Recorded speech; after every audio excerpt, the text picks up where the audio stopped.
Hello guys, welcome back our channel. இன்னைக்கு என்னோட last day of exam. நல்ல மழை வெளுத்து வாங்கிட்டு திருச்சியில். ஏன்னா அவ்வளோ மழை, கிட்டத்தட்ட 2.25 மணி நேரம் போல் மழை இருந்தது. 4 மணிக்கு வந்த மழை 6:15 போல் தான் விட்டுது. சரின்னு சொல்லிட்டு ஃப்ரெண்ட்ஸ் கூட ஃபோட்டோஸ் வீடியோஸ் எல்லாமே எடுத்துகிட்டு இருந்தேன். ஏன்னா லாஸ்ட் டே இல்லையா, திரும்பவும் எப்போ வருவோன்னு தெரில. அதுவே ஒரு மாதிரி இருந்தது. முன்னெல்லாம் காலேஜோ ஸ்கூலோ ஃபஸ்ட் டே ஏதாவது போகணும் அப்படின்னா அவ்வளோ அடம்பிடிப்பேன். வீட்டில் போகணுமா, எனக்கு போக பிடிக்கல. ஏன்னா லீவில் இருந்துட்டு போகிறதுனா எனக்கு சுத்தமாக உடம்பே விளையாது. அப்போ நான் அவ்வளோ அழுவேன், என்னை திட்டி அனுப்புவாங்க. ஆனால் இப்போ முடியுது அப்படின்னா மனசே ஒரு மாதிரி இருக்குது. அவ்வளோதானா அப்படிங்கிற மாதிரி. அது ஏன் தான் அப்படி இருக்குன்னே தெரியலை.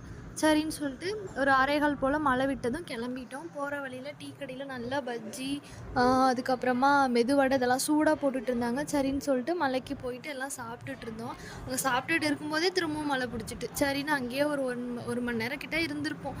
அதுக்கப்புறமா சாப்பிட்டுட்டு வீட்டுக்கு கிளம்பிட்டோம்.